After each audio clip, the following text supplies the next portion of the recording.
Charlie Gamache, the shop foreman for Weber Auto Works.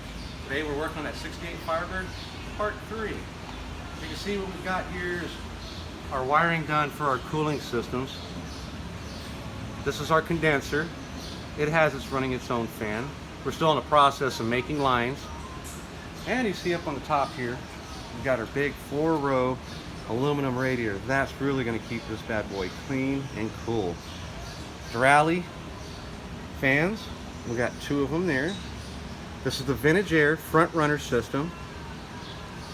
This is a 170 amp alternator. Newer style compressors for the AC. And as you can see, it's a 1-belt driven on all this beautiful aluminum stuff. Flows real well. Fuel lines. We've been working on the fuel. We've got our stainless steel braided lines up to our quick fuel carburetor, double pumper.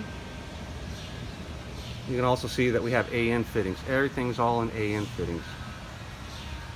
MSD, Pro Billet Distributors. We want to make sure that everything was clean, all the wiring, how it lays out, just wonderfully good. Spark plug wire brackets, all encased in aluminum. If you take a look at here, this is pretty neat. These are ceramic boots for the spark plugs on spark plug wires. This keeps the heat out of everything. They work great, guys.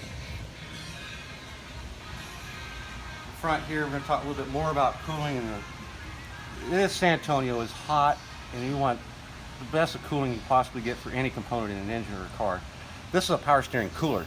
A lot of people don't use them. We use them. It's the smartest thing to ever do on a vehicle. Once again, AN stainless steel braided. Up to a Saginaw 2 power steering pump. That would also control a rack and pinion and go up to the Hydro Boost. As you can see, that's my job I'm doing right now, hooking all this up. We're going to come back over here into the inside of the car.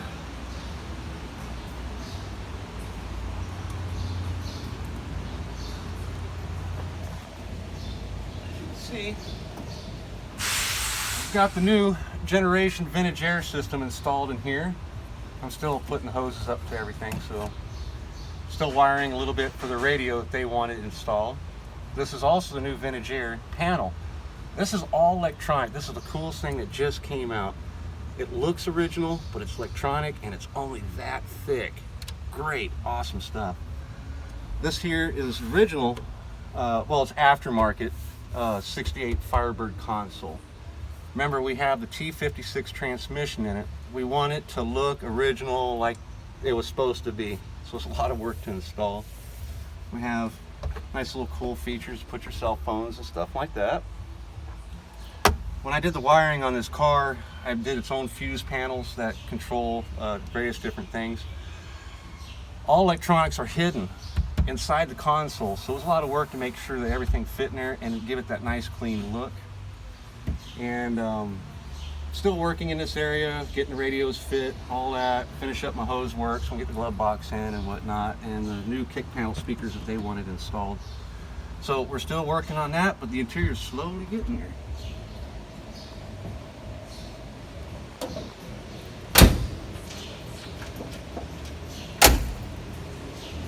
We're talking about the importance of the heat of the cars, especially in the Southwest, where it's a lot hotter. This is your starter system, and it has a special wrap to it to keep the headers and the heat from the engine, get your starter hot, or the wiring that's inside of it. We've talked about a little bit before about how the headers were wrapped, okay? Also, once again, keep the heat out. Back here, we built mandrel bent stainless steel exhaust system. You see all the awkward bends I had to make to get all this. Kim and I worked really hard to get this made. The importance of this wrap is, once again, to keep the heat off the transmission, and also we want to keep the heat off the floorboard and off from inside the car. This is a big plus to have. Come back here to the crossover. Back to stainless steel, which was polished here at the shop. Come back to our mufflers, which have been polished. And then we come back to our tailpipes. This is how the customer wanted to exit. It looks pretty neat on the ground, let me tell you. Pretty awesome, look at all that shiny.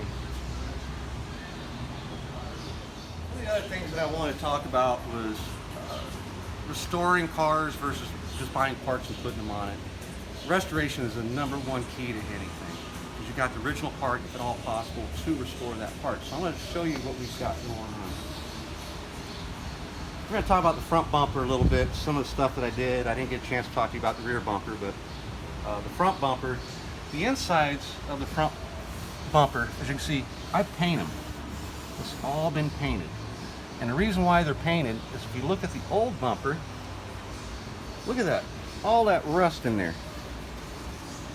And the reason why this happens is when they're made, they don't care about the inside of a bumper. They're too busy out on the outside trying to make it shiny.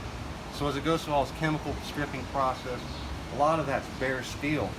And that's when your rust happens in the bumper. That is kind of an old German thing. They do that on Mercedes and stuff like that, you know, European cars. But it's very helpful. Also, if you have a shiny paint job, it will reflect inside the bumper, and you don't want to see anything like that. So it's a good thing to black it out a little bit. So speaking of the front end, we've got all this guy together, and it's ready to be bolted onto the car. Isn't that beautiful?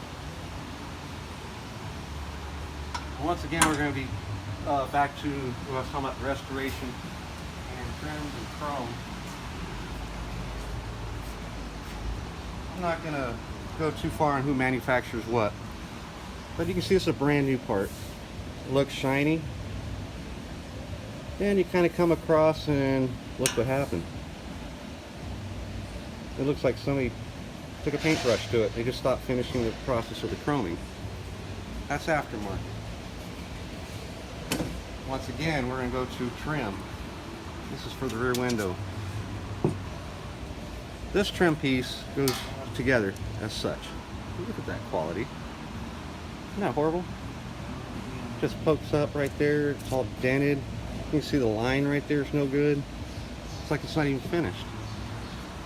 Original stuff. I restored it. They snapped together. Beautiful. Look at the difference. Look at the difference on that. That's acceptable. So it's why I say it's important to never throw away your old parts. Keep them, because you never know when you're going to have to come back to them. So we are almost getting to the point of a 6-week stage on the Firebird on a complete assembly. Hopefully today we'll have it fired up. We'll see how far I get with the power steering and whatnot. And we'll see you next Friday for a part 4 video. Thank you for watching.